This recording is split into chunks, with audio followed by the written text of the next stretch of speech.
누가 감히 이 여인을 돌로 칠 수 있는가? 라는 말씀의 제목의 시간 은혜 나누기 원합니다. 요즘 많이 쓰이고 있는 이 말 중에 하나가 사이코패스라는 말입니다. 이 사이코패스라는 말은 사전을 보면 이렇게 설명합니다. 생활 전반에 걸쳐 다른 사람의 권리를 무시하거나 침해하는 성격적 장애를 일컫는데 반사회적 성격 장애라고 불리기도 한다.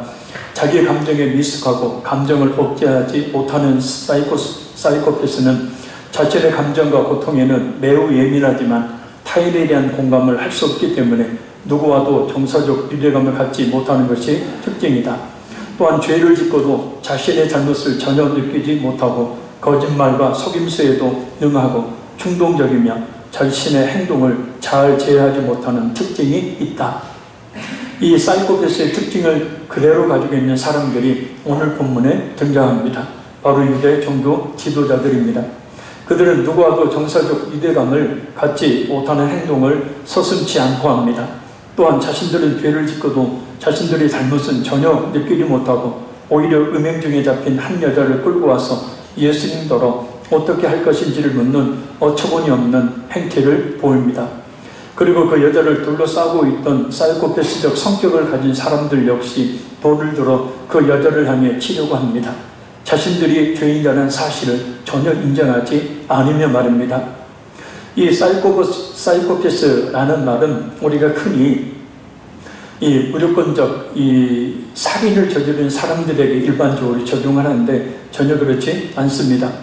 물론 그들에게 적용이 되는 말이기도 하지만 미국의 심리학계에 따르면 모든 인간은 다 정신질환을 앓고 있다라고 말합니다. 죄로 인하여서 모든 인간들이 정신질환을 앓고 있는 것은 당연한 것이죠. 그런데 그 정도가 심하냐 심하지 않느냐의 차이일 뿐 모든 사람들은 정신질환을 앓고 있다는 겁니다. 특별히 사이코패스적인 그런 생각들을 가지고 있는 것이 사실입니다.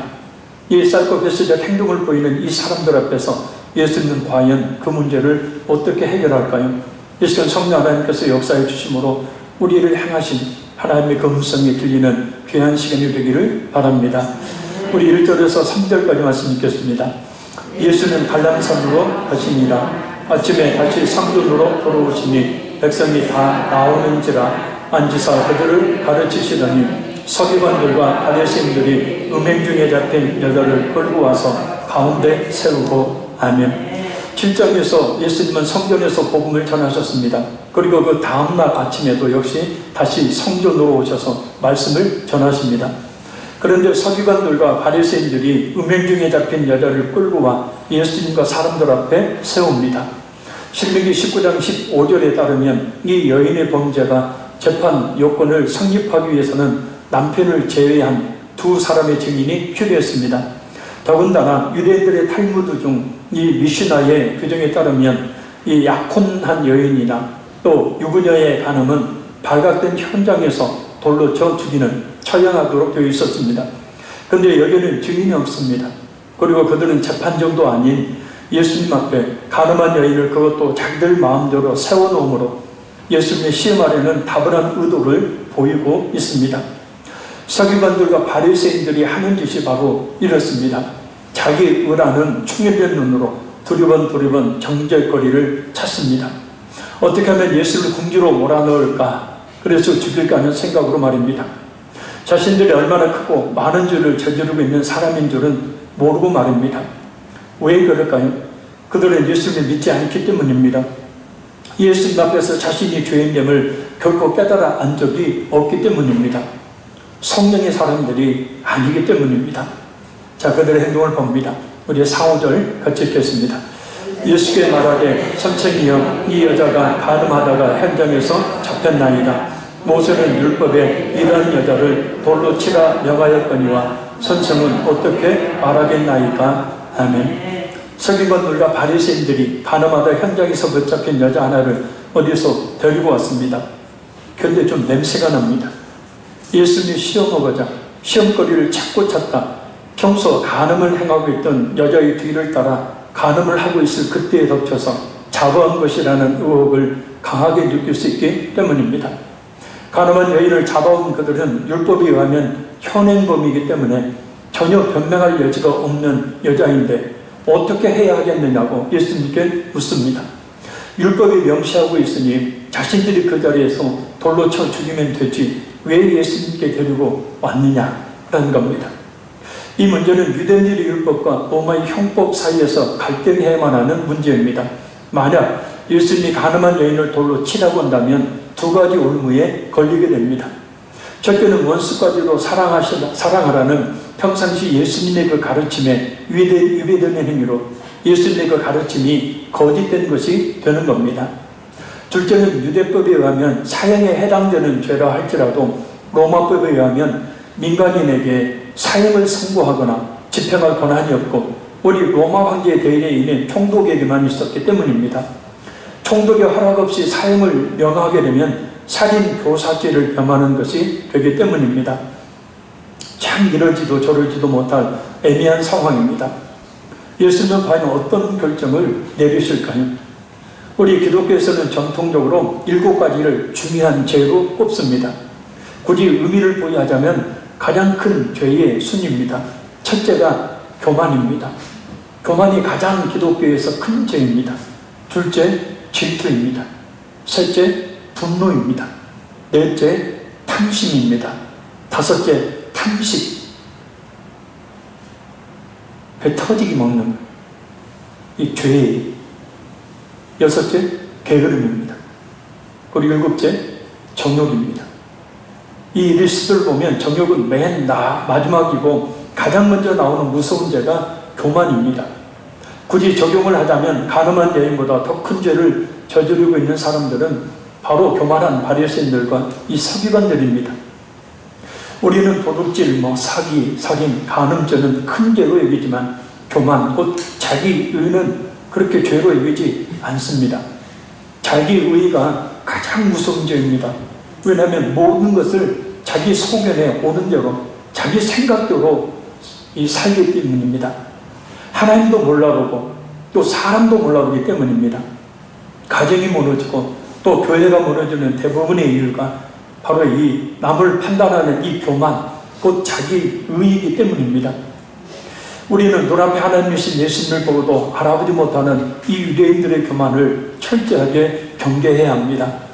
하나님 없이도 살 수 있다는 교만으로 기도하지 않는 것 또한 우리가 경계해야 합니다. 이것이 얼마나 하나님께 무섭고 큰 죄인지 모릅니다. 또한 오늘 본문의 유대인들처럼 하나님의 말씀을 하나님의 말씀으로 받지 않는 교만을 경계해야 됩니다. 하나님의 말씀을 듣고도 순종하지 않는 교만을 경계해야 합니다. 뒤에 나가보세요. 순종하지 않는 것은 하나님을 무시하는 교만 중에 교만이기 때문입니다. 따라서 우리는 늘 성령 하나님께 우리 자신을 정직하게 바로 볼 수 있게 해달라고 기도해야 합니다. 왜냐하면 자신을 올바로 본다면 남을 함부로 판단하는 이런 교만이라는 큰 죄를 지을 수 없기 때문입니다. 자신을 제대로 본다면 오늘 본문의 서기관들과 바리새인들처럼 자기 의를 내세우며 함부로 다른 사람을 정죄하고 판단하지 못할 것이기 때문입니다. 오히려 기꺼이 용서할 수 있을 것이기 때문입니다. 용서란 우리 장로님 기도하셨던 것처럼 기독교의 이 최고의 덕목 중 하나입니다. 우리 모든 성도들이 꼭 갖춰야 될 덕목입니다. 마태복음 18장 35절과 마태복음 19장 22절을 보면 갚을 수 없는 빚까지도 탕감해 주라. 곧 도저히 용서할 수 없는 죄까지도 용서하라라고 말씀합니다. 그럼 왜 이런 말씀을 하시는 걸까요? 몇 가지 이유가 있습니다. 첫째는 진정한 용서의 의미를 알게 하시기 위해서입니다. 둘째는 진정한 죄의 삶의 은혜를 깨달아 알도록 하기 위해서입니다. 셋째는 자신의 모습을 보게 하시기 위해서입니다. 그래서 우리가 도저히 용서할 수 없는 사람을 용서하게 되어질 때 우리는 도저히 용서할 수 없는 우리의 과거, 현재, 미래의 죄를 단번에 깨끗이 씻음받은 그 하나님의 구원의 은혜를, 그 구속의 은혜를 깨달아 알게 되어진다는 겁니다. 무엇보다도 그 용서함으로 말미암아서 용서받은 자신의 모습을 깨달아 알게 되는 거예요. 우리는 마음속에서 숨겨있는 죄악된 본성을 가진 우리 자신의 모습을 있는 그대로 보도록 우리가 해야 합니다. 왜냐하면 우리 속에 놀랍게도 우리 자신을 아주 더럽게 만드는 온갖 더러운 것들이 가득 들어있기 때문입니다. 우리는 성화되어 가죠. 갈수록 변화되어 갈 뿐 사실 우리가 죽기 전까지는 우리의 죄의 본성이라는 것이 있기 때문에 우리는 끊임없는 그런 죄를 범하며 살 수밖에 없는 연약한 존재입니다. 우리 속에 뭐가 들어있을까요? 예수님께서 마태복음 15장 19절 20절을 통해 보면 이렇게 말씀합니다. 마음에서 나오는 것은 악한 생각과 살인과 간음과 음란과 도둑질과 거짓 증언과 비방이니, 그러니까 이런 것들이 끊임없이 우리 마음속에 있게 되어지고 우리 마음속에 있는 그것들이 이 우리의 말로 밖으로 우리 행동으로 나타나게 된다는 거예요. 그래서 우리 자신을 더럽게 만드는 거예요. 스스로 죄인 되게 만들 뿐만 아니라 다른 사람들의 이 정죄와 판단을 받는 사람이 되게 만든다는 겁니다. 그래서 예수님은 오늘 본문을 보면 가늠한 여인을 정죄하려는 사람들과 함께하지 않으시고 당시 상황에 맞지 않는 이상한 행동을 하십니다. 자, 그 이상한 행동을 봅니다. 우리 6절 읽겠습니다. 그들이 이렇게 말하면 고발할 조건을 얻고자 하여 예수를 시험하미러라. 예수께서 몸을 굽히사 손가락으로 땅에 쓰시니 아멘. 꼼짝 못할 올무를 만들어 놓고 걸리면 고소를 해서 예수님을 잡으려는 악한 의도를 가지고 있던 사람들 앞에서 예수님은 희한하게 몸을 굽혀 땅에 뭔가를 손가락으로 쓰십니다. 과연 무엇을 쓰셨을까요? 예수님의 이 행동은 어떤 의미를 가진 행동일까요? 우리 7절과 8절 두 말씀 같이 읽겠습니다. 그들이 묻기를 맞지 아니하는지라 이에 일어나 이르시되 너희 중에 죄 없는 자가 먼저 돌로 치라 하시고 다시 몸을 굽혀 손가락으로 땅에 쓰시니 아멘. 너희 중에 죄 없는 자가 먼저 돌로 치라. 전혀 죄를 짓지 않는 깨끗한 사람이 있으면 가장 먼저 돌로 치라 라는 예수님의 말씀입니다. 이 예수님의 말씀은 지금 눈앞에 있는 가늠한 여자를 보지 말고 자신이 보라는 말씀이에요. 할렐루야. 너희들은 떳떳하냐 라는 겁니다. 이 여자의 간음이라는 죄처럼 죄가 드러나지 않았을 뿐 모두가 많은 죄를 품고 있는 죄인들이지 않느냐라는 겁니다. 그러니 누가 이 여자를 돌로 칠 수 있겠느냐라는 말씀입니다. 그리고 예수님은 6절에서 하신 것처럼 다시 몸을 굽혀 뭔가를 쓰십니다. 성경은 아무런 의미 없는 것은 기록하지 않습니다. 분명 의미가 있는 예수님의 행동이라는 뜻입니다. 그럼 예수님께서 기세등등한 바리새인들의 그 공격에 당황스러워 잠시 시간을 벌자는 심산으로 땅바닥에 의미 없는 낙서를 하고 계신 걸까요? 전혀 그렇지 않습니다.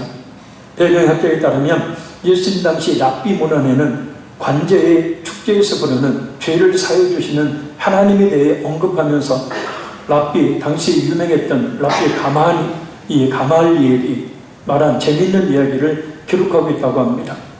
하나님이 어떤 사람의 죄를 용서하지 않는가? 그것은 바로 교만한 사람이다. 하나님은 교만한 사람의 죄를 용서치 않는다. 그러면서 다니엘 7장 10절 말씀을 인용하면서 교만한 자에게 임할 하나님의 무시무시한 심판에 그 불을 언급합니다. 불이 강처럼 흘러 그의 앞에서 나오며 그를 섬긴 자는 천천히요 그 앞에서 모셔선 자는 만만이며 심판을 베푸는데 책들이 펴 놓였더라. 그러니까 하나님의 심판의 불이 강처럼 하나님 앞에서 나오게 된다는 겁니다. 그러니까 예수님께서 바로 이 다니엘 7장 10절 말씀을 땅에 쓰셨고 그 심판의 말씀을 본 사람들이 양심의 가책을 받아 떠난 것이라는 그런 해석입니다.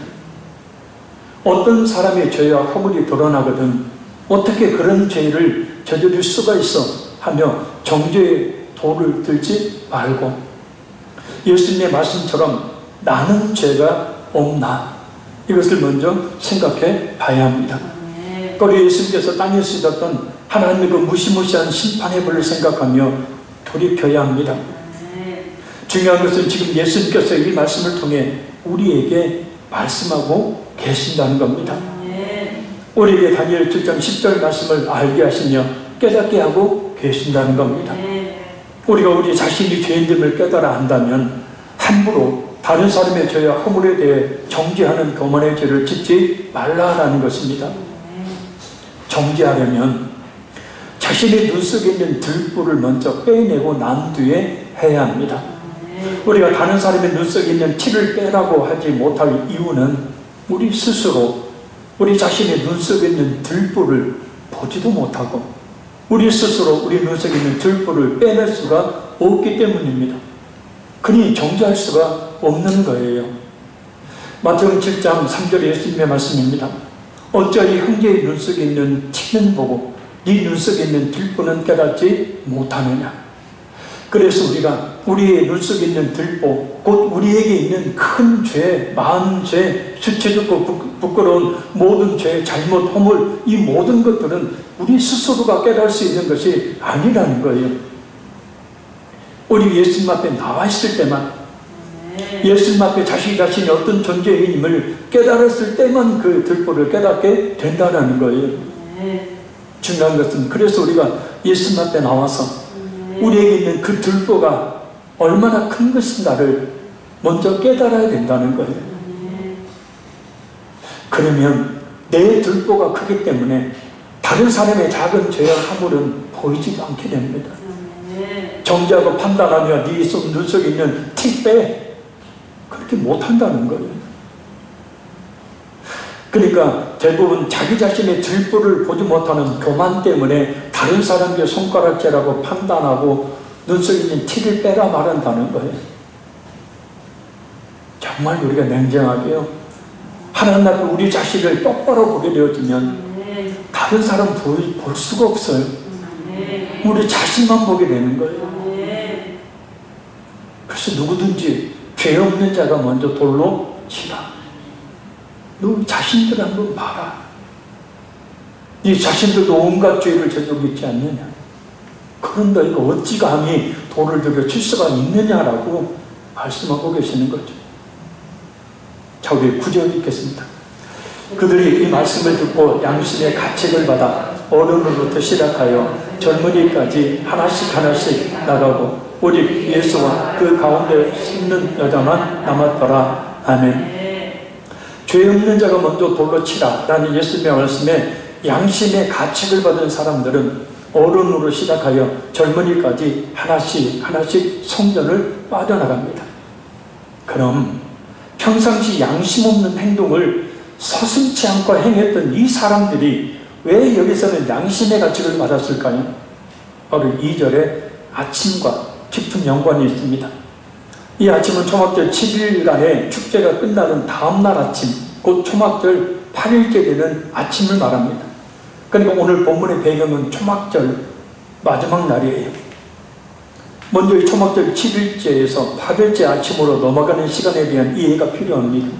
초막절 7일째 되는 날은 이 번제단 주위를 7바퀴를 돌면서 호산나 기도문이 낭독되었습니다. 그리고 해가 지면 장소를 여인의 뜰, 제사장의 뜰, 남자뜰, 여인뜰 4개의 이렇게 뜰이 있었죠. 그 중에서 여인의 뜰로 옮겨서 관제의 축제로 불리는 밤을 지새우는 일명 올라이트 행사를 가지게 됩니다. 여인의 뜰 네 모퉁이에 세워진 촛대에 불이 환히 밝혀지면 밤샘 행사를 위한 분위기가 달아오르고, 그리고 15개의 이 계단에 제사장 찬양자가 정렬하고 은 나팔을 불어 분위기를 한껏 고조시킵니다. 이때 경건하고 학식 있는 당대의 랍비들, 종교 지도자들이 여인의 뜰에서 춤을 추고 노래를 하며 때로는 횃불을 이 저글링을 하면서 여호와 앞에서 어린아이처럼 즐겁게 뛰놉니다. 그 여인의 뜰에서 춤을 추는 랍비들과 이 위대 종교 지도자들의 그 모습은 당시에는 1년에 한 번 구경할 수 있는 아주 좋은 공연가 됐어요. 왜냐하면 그렇게 근엄한, 그렇게 위험 있는, 그렇게 권세를 내세우는 그 지도자들이 바로 그때에는 춤을 추고 노래를 하고 하는 그런 모습을 보이기 때문입니다. 얼마 전에도 이스라엘에서 그런 이 사고가 벌어졌죠. 이 정통 유대인들이 모여서, 이 체육관에 모여서 정통 유대인들이 모여서 축제를 즐기고 있을 때였습니다. 그들의 모습은 정통 유대인인지라 검은 모자를 쓰고 검은 옷을 입고 또 그 머리를 따내리고 수염도 따내리는 우리가 흔히 TV에서 보는 백인 이스라엘이 정통 유대인이 아닙니다. 바로 그 정통 유대인들이 자기들끼리 모여서 그 여호와 하나님을 기리는 축제를 하는데 남자는 들어갈 수 없고 여자는 들어갈 수 없고 남자만 들어갑니다. 이 시커먼 옷을 그게 상복이죠. 왜냐하면 예루살렘이 멸망했음을 실패하는 의미로 이 시커먼 옷을 입죠. 그 상복을 입은 사람들이 평상시 입고 다닙니다. 이 수많은 사람들이 수만 명이 모여서 그 안에서 이 찬송을 부르며 춤을 추다가 계단이 무너져가고 34명인가가 압살을 했던 사건입니다. 바로 쉽게 볼 수 없는 그 근엄한 그 위험 있는 유대인들이 바로 그렇게 춤을 추는 거예요. 바로 그렇게 8일째, 7일째, 초막절 7일째 되는 날 그렇게 유대 종교 지도자들 모여서 춤을 추고 노래를 막 하고 있는 거예요. 자, 이렇게 뛰놀던 축제는 새벽 닭이 울면 마무리에 들어갑니다. 그리고 이 마무리는 나이가 지긋하고 학식이 있고 경건한 랍비들이 행사를 주관합니다. 이들은 이들의 그 선창을 합니다. 죄를 사해 주시는 하나님께, 죄를 사해 주시는 하나님을 부르며 그 하나님께 찬양을 드려요. 바로 이 행사를 마친 이 아침이에요. 오늘 본문에 가늠한 여자가 잡혀온 것입니다. 그 아침에. 조금 전까지만 해도 이들은 죄를 사해 주시는 하나님을 마음껏 찬양하며 노래를 불렀던 거예요. 바로 이런 상황에서 누가 감히 가늠한 여자에게 돌을 던질 수 있겠습니까? 특히 죄를 사해 주시는 하나님을 선창한 노인들은 금세 얼굴이 불그락 해졌을 것입니다. 조금 전까지만 해도 죄를 사해 주시는 하나님의 그 은혜를 찬송하고 춤을 추며 노래했는데 결국 노인에서부터 시작해서 젊은이까지 양심의 가치를 느끼고 꽁무니를 빼며 하나씩 떠나가게 된 거예요. 양심을 버렸던 그들에게 바로 간밤에 있었던 죄를 사해 주시는 하나님에 대한 찬양, 그 하나님의 기름으로 말미암아서 죄를 사해 줘야 된다는 그 양심이 그들을 이 여인을 향하여 돌을 치지 못하도록 만들었던 거예요. 그런 상황에서 아무리 양심이 화인을 맞은 천년 피의 소리다인 바리새인들과 사두개인들조차도 함부로 돌을 들 수가 없었던 겁니다. 우리는 우리의 모든 죄를 예수님의 십자가의 죽으심으로 말미암아 사함받은 사람들입니다. 그런 죄값을 값없이 받은 사람이라면 함부로 다른 사람들을 정죄하면 안 됩니다. 그런 양심을 잃지 말아야 합니다. 우리 또한 이 여자와 별반 차이가 없는 죄를 많이 짓고 적게 지은 차이, 또는 이 여인처럼 드러난 죄와 드러나지 않는 죄를 지은 차이만 있을 뿐이기 때문입니다. 어떤 목사님의 말처럼 지은 죄가 드러난 사람은 교도소에 가 있고 드러나지 않는 사람은 교도소에 가지 않을 뿐이에요. 우리 역시도 마찬가지입니다. 우리가 지었던 죄, 우리가 짓고 있는 죄가 만약에 드러나게 되어진다면 우리 역시도 정죄, 판단, 이와 같은 손가락질을 받아 마땅하겠죠. 따라서 우리는 죄를 사해 주시는 하나님 앞에서 우리 모든 죄를 십자가에 지시고 죽어주신 그 예수님 앞에서 정죄의 손가락을 접고 정죄의 돌을 내려놓으며 정죄의 자리를 떠나야 합니다. 우리는 정죄할 자격이 전혀 없는 죄인들 뿐이기 때문이에요. 오직 정죄를 받아야만 하는 존재가 바로 우리 자신이기 때문에 만약 우리가 서로 잘잘못을 따지며 죄와 허물을 지적하고 판단하고 다투지 않는다면 가정도 평안할 것이고 교회도 평안할 것이고 이 나라 민족도 평안할 것입니다. 근데 왜 이렇게 손가락질하고 왜 이렇게 심판의 돌을 들어 치려고 하는지, 왜 그렇게 끼리끼리 모여서 어떤 사람의 잘못과 죄를 그렇게 들추어내며 정죄를 해야 되는지, 만약 우리 앞에 이 간음한 여자가 있다면 우리는 어떻게 행동할까요? 만약에 이 간음한 여자처럼 우리 역시 죄를 짓다가 잡혀서 이렇게 수많은 사람들 앞에서 부르르 떨고 있는 처지라면 우리는 과연 어떻게 행동할까요? 우리 10절 읽겠습니다. 예수께서 일어나사 여자 외에 아무것도 없는 것을 보시고 이르시되 여자야 너를 고발하던 그들이 어디 있느냐? 너를 정죄한 자가 없느냐? 아멘. 예수는 여자를 돌로 치료했던 사람들이 모두 떠나고 없자 여자에게 여자여 너를 고발하던 그들이 어디 있느냐? 너를 정죄한 자가 없느냐?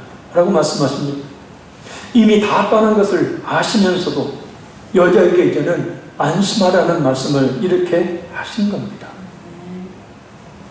이제는 너를 향하여 정죄의 손가락을 들었던 사람들이 없다. 이제 너를 죽이려고 심판의 도를 들었던 사람들이 없다. 그러니 안심하라. 예수님과 함께 있으면 이렇게 모든 정죄의 손가락도 내려지고 심판의 돌멩이도 내려집니다. 고발하던 사람들도 정죄하던 사람들도 모두 사라져버립니다. 그리고 돌로 쳐 죽임을 당해 마땅한 죄를 지은 여자이지만 예수님은 그 여자의 죄를 보지 않으십니다. 그런 죄를 지을 수밖에 없는 그 불안하고 그 불쌍한 영혼을 보십니다. 그리고 그 여자의 어두운 영혼을 만져주셔요. 여자야, 이 여자여 라는 이 호칭은 속된 호칭이 아닙니다.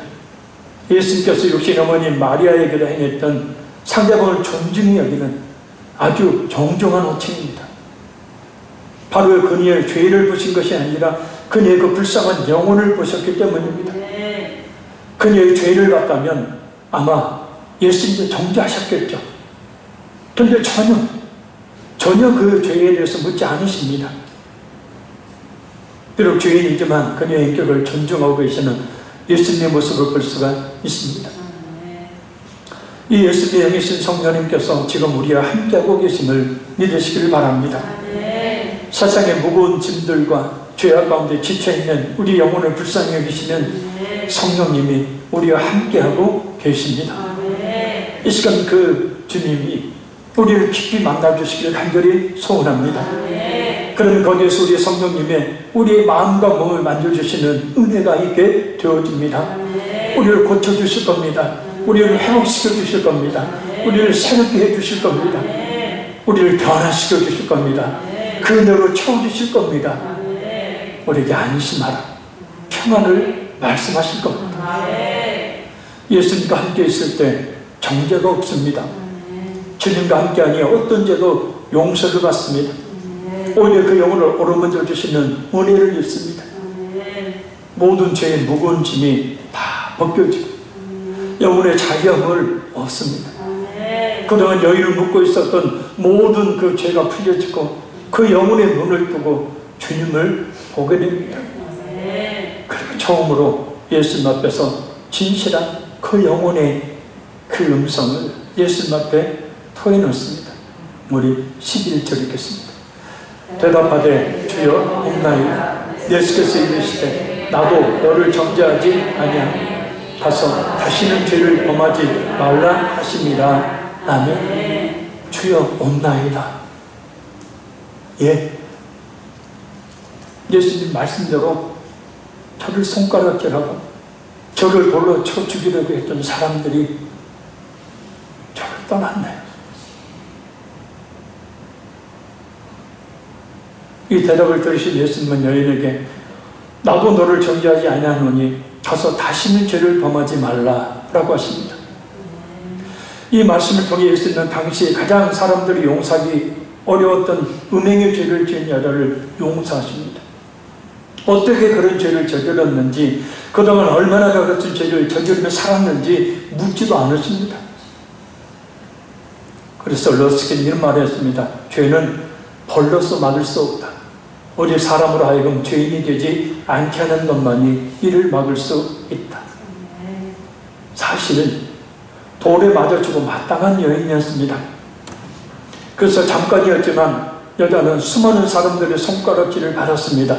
이미 사람들의 도리에 맞아 죽은 것이나 마찬가지인 고통을 겪었습니다. 차라리 음행을 했던 그 자리에 붙잡혀 그 자리에서 돌로 쳐 죽임을 당했다면 좋았을 것을 사람들에게 비참하게 질질 끌려서 성권까지 끌려오고 자신을 잡았던 사람들보다 더 많은 사람들 앞에서 정죄를 받고 그들의 손에 들려있는 그 날카로운 돌의 모습을 보며 이미 죽음과나 마찬가지인 고통을 느꼈을 것입니다. 그물에 걸린 새처럼, 덫에 걸린 짐승처럼, 꺼져가는 등불처럼, 상한 갈대처럼 이미 자신이 저지른 죄로 인한 부끄러움과 수치와 멸시 그리고 죽음의 고통을 맛보고 있었던 것. 그러나 죽지 않았습니다. 바로 예수님이 함께하고 계셨기 때문입니다. 예수님의 모든 죄와 허물을 덮는 그 깊고도 뜨거운 사랑이 이 여자를 감싸고 있었기 때문입니다. 예수님의 이 여자에 대한 사랑이 예수님의 죄인들을 향한 사랑이 어떤 것인지를 잘 알 수 있게 합니다. 우리를 향한 예수님의 그 사랑이 어떤 것인지를 잘 알 수 있게 합니다. 그래서 예수님 앞에 나오면 이렇게 죽어 마땅한 자들도 살 수 있습니다. 어떤 더럽고 수치스러운 죄를 지었다 할지라도 예수님 앞에 나오기만 하면 살 수 있습니다. 예수님 앞에 나오기만 하면 그 한없는 사랑의 품에 품으사 모든 죄를 깨끗하게 씻어주시기 때문입니다.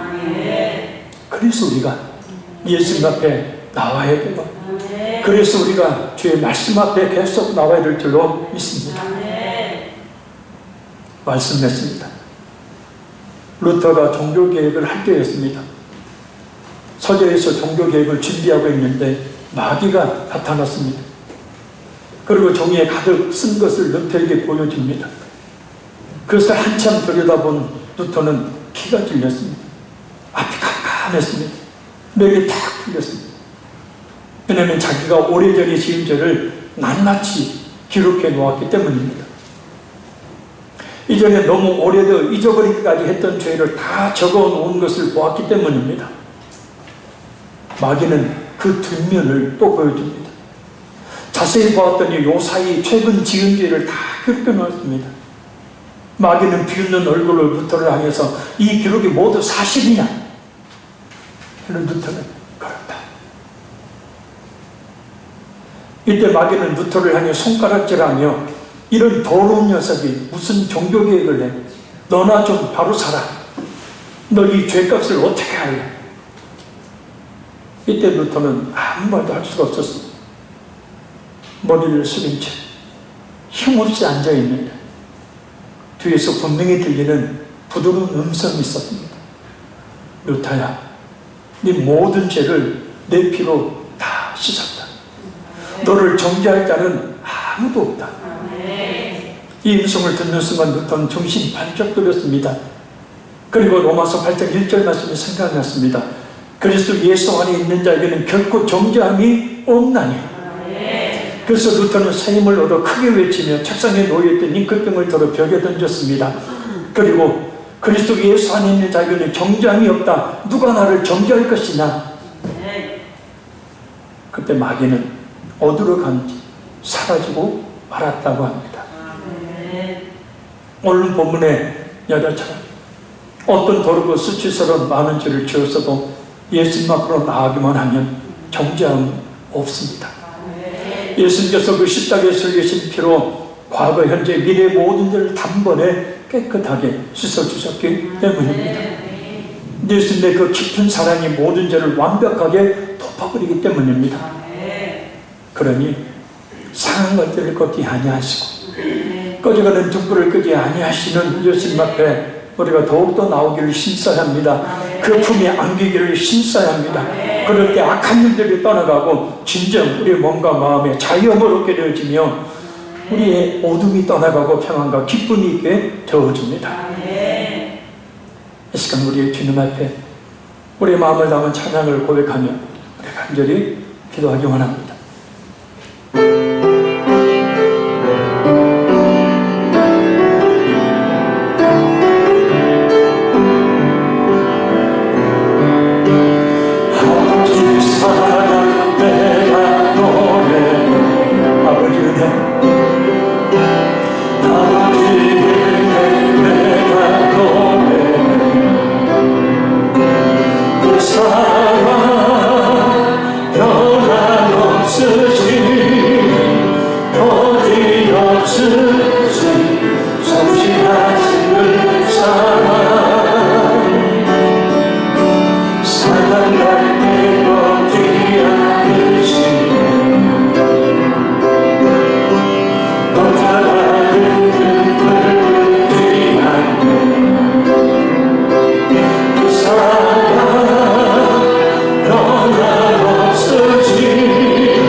없으신 성실하신 그 사랑 사랑을 내놓지 않으시는 사랑을 내놓지 않으시는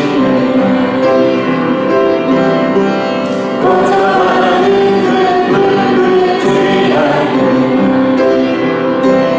그 사랑 변함없으신 어디없으신 성실하신 그